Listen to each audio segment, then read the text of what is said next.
कितनी गिरफ्तारियां होती हैं इस तरह के मामलात में और कहां तक हम काबू पा सके हैं इस मुद्दे के ऊपर? देखिए, इसमें जो सबसे बड़ी जो दिल्ली पुलिस की या जो ठगा गया उसकी कामयाबी ये है कि वो अपने पैसे बचा ले।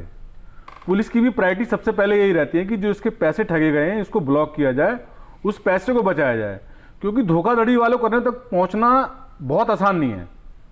उनकी इतनी चेन होती है, विदेश से बैठ के ऑपरेट कर रहा है, तो वहां तक पहुंचना आपके लिए इतना ईजी नहीं होता। तो सबसे बड़ी कामयाबी यही है कि आप उसको पैसे को ब्लॉक कर दें।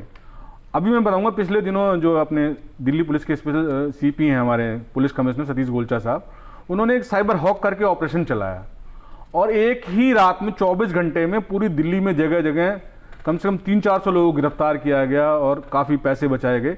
तो वो जब से आए हैं उन्होंने एक नई स्कीमें चलाई हैं, अपने जो साइबर फ्रॉड वाले जो इन्वेस्टिगेशन यूनिट्स हैं उनको और एक्टिव किया है। तो उसकी वजह से बहुत सारे लोग पकड़े जा चुके हैं। मैं एक छोटा सा आंकड़ा और आपके सामने रखूंगा जी। 2015 में जो आंकड़े थे, जो ठगी इस तरह की साइबर फ्रॉड थी, वो 6.3 करोड़, ठीक है, 2015 में। और 2025 में कहां पहुंच गया?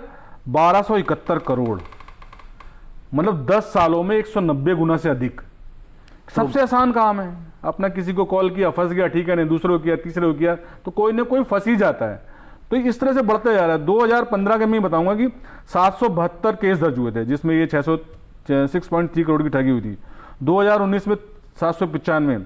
जब कोरोना का काल आया तब 1687 केस दर्ज हुए जी। उस समय लोग अपने घरों में बैठे थे, फोन, तब 35 करोड़ की ठगी हुई। 2021 में 1630 गज हुए और 91 करोड़ की ठगी हुई। अब 2025 का मैंने बताया आपको कि 1600 केस दर्ज हुए हैं और 1271 करोड़ की ठगी हुई है। इसमें से पुलिस ने काफ़ी पैसे लोगों के बताए भी हैं। जो बेबी सर ने बताया कि वो जो 3 लोग अगर पहले उसको नंबर को रिपोर्ट करेंगे तो वो नंबर बंद हो जाएगा, 6 लोग बंद करेंगे तो मोबाइल सेट भी वो बंद हो जाएगा। यानी साल दर साल, और खासतौर से हम कोरोना के अंदर जब जिस तरह से हम तेजी से डिजिटल हुए, उसके साथ साथ जो है वो डिजिटल फ्रॉड भी हमारे साथ बहुत तेजी से होने लगे।